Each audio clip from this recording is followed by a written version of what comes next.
السلام عليكم ورحمة الله وبركاته. إن الحمد لله نحمده ونستعين به ونستغفره ونعوذ بالله من شرور أنفسنا ومن سيئات أعمالنا. من يهده الله فهو المهتد ومن يضلل فلن تجد له وليا مرشدا. وأشهد أن لا إله إلا الله وحده لا شريك له وأشهد أن محمدا عبده ورسوله. بلغ الرسالة وأدى الأمانة ونصح الأمة وكشف الغمة وجاهد في سبيل الله حق جهاده حتى أتاه اليقين، ونحن على ذلك من الشاهدين. أما بعد.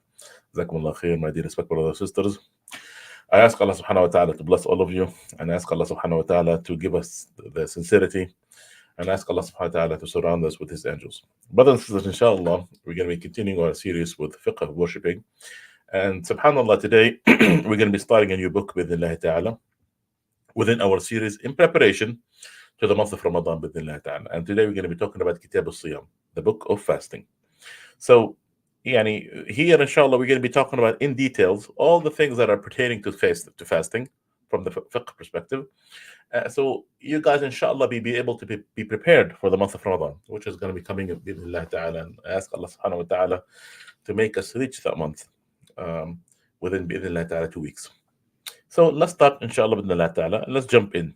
So, Kitab al-Siyam, the book of fasting. So the question here, brothers and sisters, what is fasting? What is the definition of fasting? Per Islamic definition, fasting هو الإمساك عن الأكل والشرب وسائر المفطرات مع استحضار النية من طلوع الفجر الصادق إلى غروب الشمس. So the definition of fasting is the following. It is us holding from eating and drinking and any other thing that is going to break our fast with the right intention from Fajr, Salat al-Fajr, all the way until sunset. Okay? So this is the definition of fasting. And I'm gonna get it bit by bit. I'm going to explain what is fasting. So here, fasting, okay, is that we withhold eating and drinking. We hold eating and drinking and other things that is going to break our fast, which we're going to be we're going to talk about. But what? With what? The right intention. Why did we add the right intention here to be part of this definition? Because someone might not have eaten all day. Like, so for instance, someone maybe be hungry or felt like he's not eating and he didn't drink and he did not eat. So technically he is fasting, but not with the right intention. So therefore, if someone did not eat and drink but without intention, then his fasting wouldn't count. So here intention is important, which also is something we're going to be talking about in a bit as part of the pillars of fasting. Okay. And when does fasting start and when does fasting finishes? It starts with Fajr, okay, when the sun rises, all the way until sun would set. And what does the setting of the sun mean? It means that when the disk of the sun, you're not able to see it. Okay, as soon as it would sun set, as soon as you cannot see the disk of the sun, then this would consider to be the end of fasting. Okay. Now, what is the ruling? What is the ruling of fasting the month of Ramadan?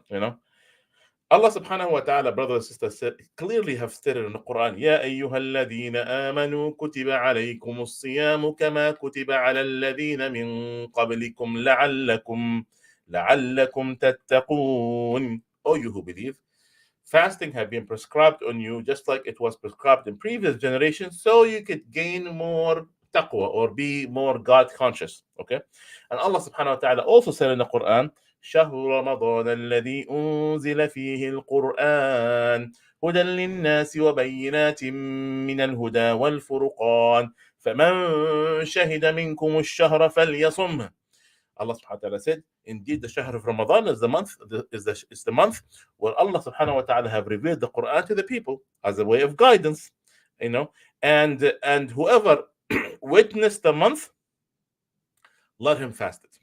Whoever witnessed the month, let him fast it. So, and also Prophet Muhammad sallallahu alaihi wasallam said, "Buniya al-Islamu ala khams," that Islam is built on 5 things, and he said, وَصَوْمُ Ramadan, and part of those 5 things that Islam is built on is the fasting of the month of Ramadan. So with that being said, from these evidences, that Islam, in Islam, it's an obligation on a Muslim who is able to fast the month of Ramadan. Prophet Muhammad sallallahu alaihi wasallam said, وَإِذَا رَأَيْتُمُوهُ فَصُومُوا. And if you seen, يعني if you seen the moon of Ramadan, then this is when you start fasting. So meaning what? Meaning what? Fasting is an obligation. It's not voluntary. It's not something, well, it's likable. No, it's an obligation in each and every Muslim who can fast the month of Ramadan. Okay? So this is inshallah clear. Okay? So now, what is the pillars? Like what is the things that I must have, okay, in order for me to fast the month of Ramadan, in order for my fasting to be accepted, okay, there are, not too many pillars. There is there is only two pillars to fasting. Very simple, you know, very simple. We talked about, for instance, the pillars of Salah, and almost come to 12, right? But here with about just two pillars of fasting. Number one is a niyyah. The niyyah, you must, in order to fast the month of Ramadan, you must have what? A niyyah, which is the intention. Why? Allah subhanahu wa ta'ala said, brothers and sisters, وَمَا أُمِرُوا إِلَّا لِيَعْبُدُوا اللَّهَ مُخْلِصِينَ لَهُ الدِّينَ حُنَفَاءَ. And they were ordered to worship Allah subhanahu wa ta'ala with sincerity, meaning that it's important for us, that we dedicate our fasting to Allah subhanahu wa ta'ala. So we must have the intention. And Allah subhanahu wa ta'ala said, Prophet Muhammad sallallahu alaihi wasallam said, إِنَّمَا الْأَعْمَالُ بِالنِّيَّاتِ. Yet that actions are based on intentions. So meaning that you must have an intention. Now, when it comes to fasting, does it differ whether fasting is an obligation like Ramadan or voluntarily fasting? Yes, it does. So when it comes, this is important for each one of you to know. Now, when it comes to voluntary fasting, it's okay not to have the intention in the beginning of the day. It's okay not to have the intention in the beginning of the day. So, meaning, let's say, let me give you an example. Let's say I woke up on Monday, and it wasn't Ramadan, and around Dhuhr time, I decided I want to fast that day. And Monday, I woke up I woke up. I didn't eat anything. I didn't drink. I didn't have my breakfast. And around Dhuhr time, I decided I want to fast. Can I do that? Yes, I can. So meaning that late in the day, I could, as long as I have not ate or drink, can I make the intention to fast late in the day? Yes, you can. Now, when it comes to Ramadan, it's the different. Okay, someone have to make the intention. There is two different opinions. The first opinion, in which that you make an intention for the whole month of Ramadan. Okay, you make an intention for the whole month of Ramadan. Oh, and this is one scholarly opinion, and the other scholarly opinion, is that you make an intention for each and every day before Fajr. You make an intention before Fajr. Prophet Muhammad sallallahu alaihi wasallam said, وَمَنْ لَمْ يَجْمَعْ الصِّيَامُ قَبْلَ الْفَجْرِ فَلَا صِيَامَ لَهُ. Whoever does not collect his siyam before, or who does not make an intention before Fajr to make fasting, then he had no fasting. So meaning that you must have an intention before Fajr. So yeah, some scholars said, well, this must be done for each and every day, and that's fine. And some scholars said, well, you could do it for the whole month, as long because you, in the back of your mind, you're intended to fast the next day. So and both of them are respected opinions. Okay, so this is something that you have to have in place. So the first pillar of fasting is what? You must have the intention. Okay. Second, al-imsaku ala al-mufattirat, that you do not eat or drink, or do not do anything that is going to invalidate your fasting from sunrise to sunset. يعني Allah subhanahu wa ta'ala said, وَالْآنَ بَاشِرُونَ وَابْتَغُوا مَا كَتَبَ اللَّهُ لَكُمْ وَكُلُوا وَاشْرَبُوا حَتَّى يَتَبَيَّنَ لَكُمُ الْخَيْطُ الْأَبْيَضُ مِنَ الْخَيْطِ الْأَسْوَدِ مِنَ الْفَجْرِ. That يعني you eat and drink until you see the whiteness of the morning. Okay, and then you would break your fast when you see the darkness of the night.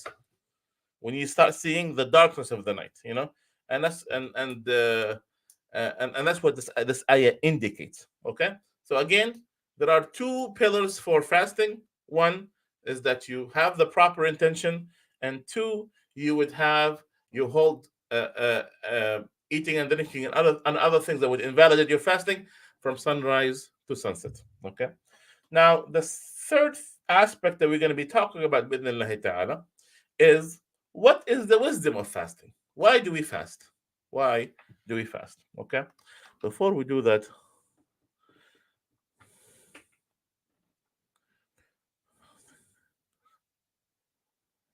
okay, so there is some questions here.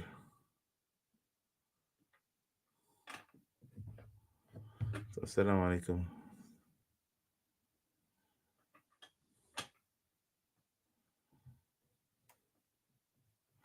So there is a brother who asked, assalamu alaikum.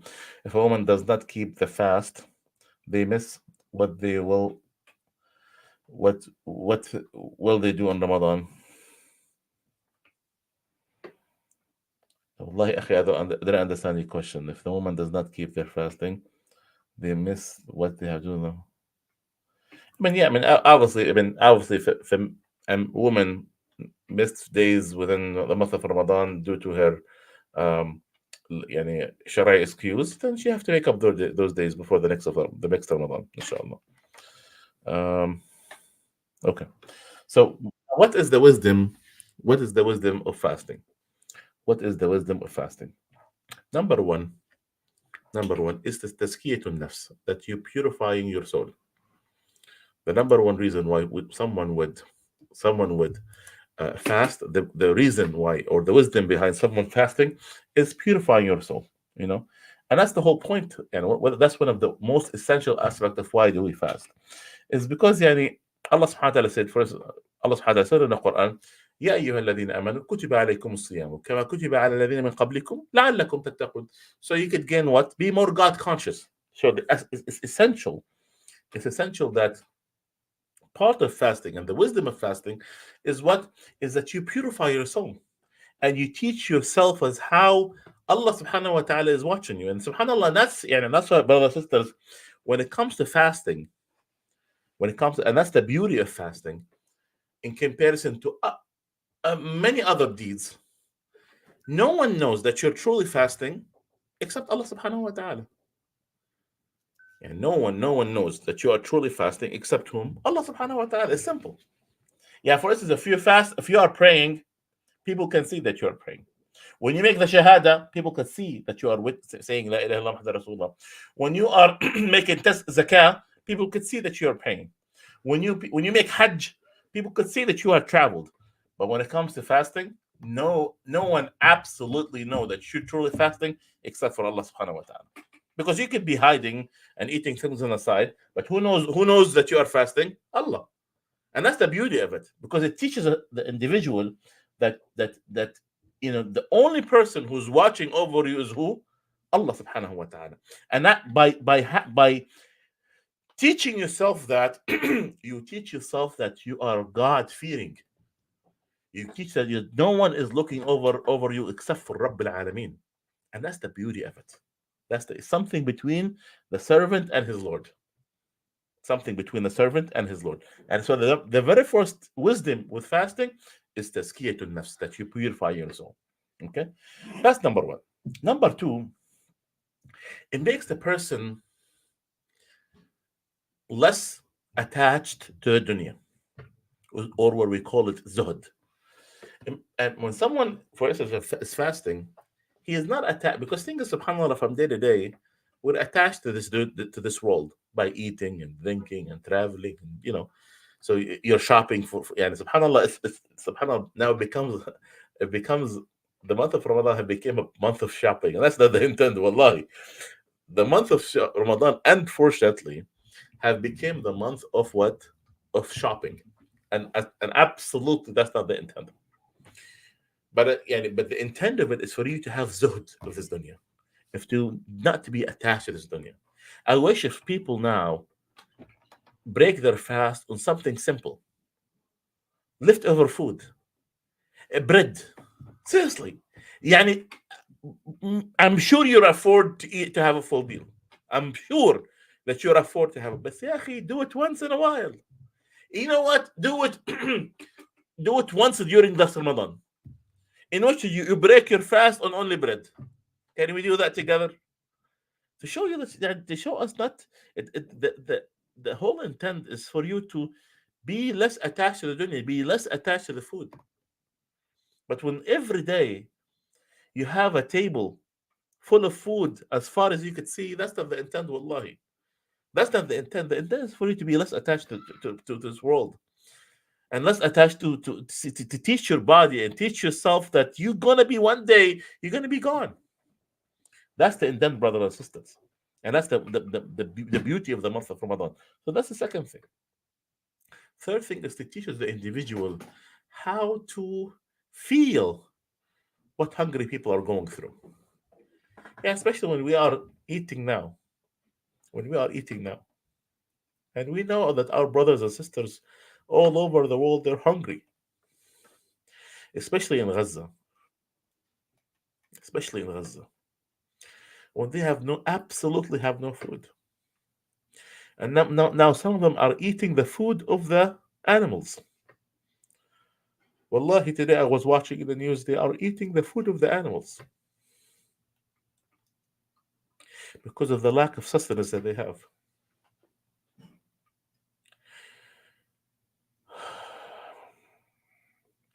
Allah understand. So that it teaches us how to take care of the poor, how to look after them, and how to feel their pain. And that's the beauty, not for us to be hungry all day, and then when it's time for fasting, when it's time to break our fast, we have as you know all the types of food that we never, yeah, then we become super creative in the month of Ramadan. That's wallahi, that's not the intent. That's not the intent. And also, a fourth thing that yeah, that we could learn from the wisdom of the month of Ramadan is that you teach yourself how to have the strong will to control your desires. Yeah, for instance, you are becoming hungry all day, even though that food is in front of you. Even the fridge is right in front of you.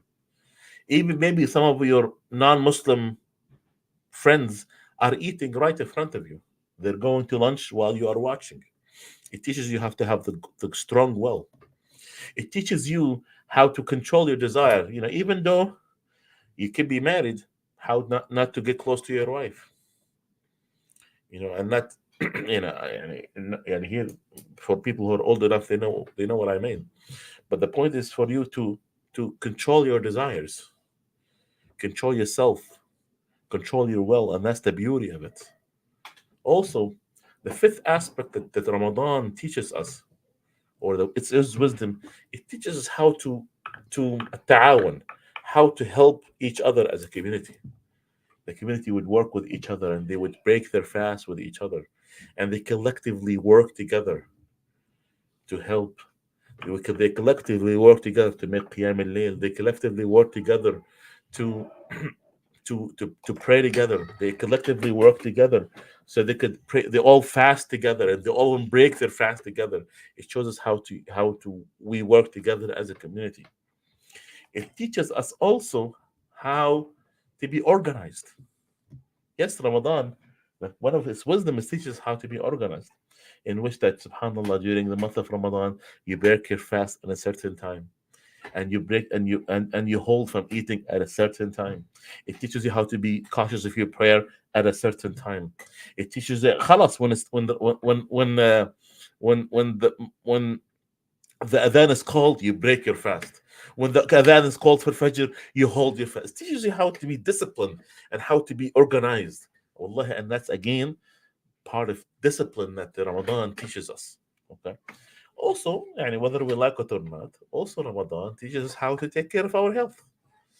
I always tell these brothers, Ramadan teaches you how to take care of your body and how to be better healthy. And subhanAllah, there is endless wallahi al-azim. If we look at if you Google the beneficial the health benefits out of fasting, wallahi, it's endless.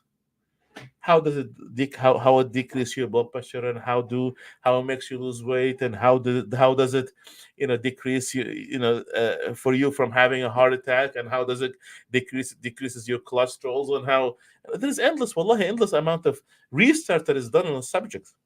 you know and subhanallah, I always tell brothers and sisters, If someone does not lose weight during the month of Ramadan, seriously, and please let me, I'm going to make that as a criteria almost. If someone does not lose weight during the month of Ramadan, there is something wrong with their fasting. There's definitely something wrong with their fasting. Why? Because subhanAllah, yeah, look at this.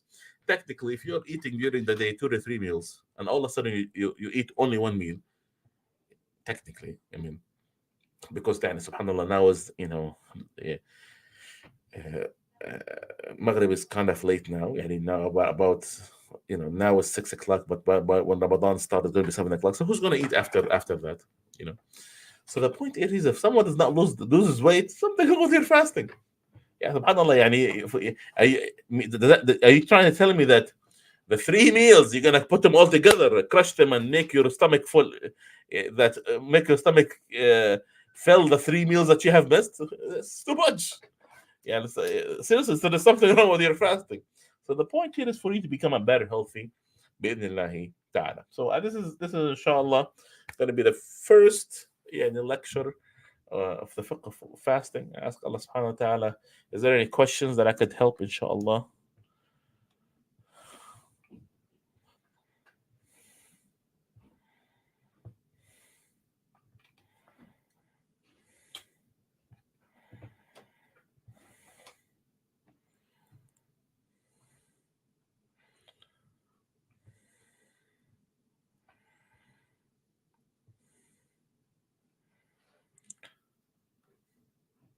So I think Samir, brother, so Samir, I think this is what you're asking, Akhi.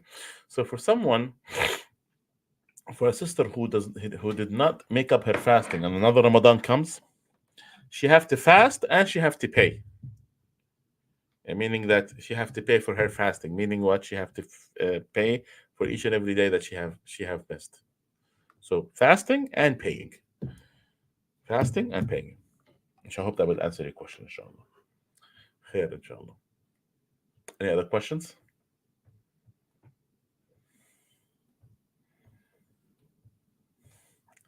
Khair, inshallah. Jazakum Allah khair. And I ask Allah subhanahu wa ta'ala to bless all of you. Assalamu alaikum wa rahmatullahi wa barakatuh.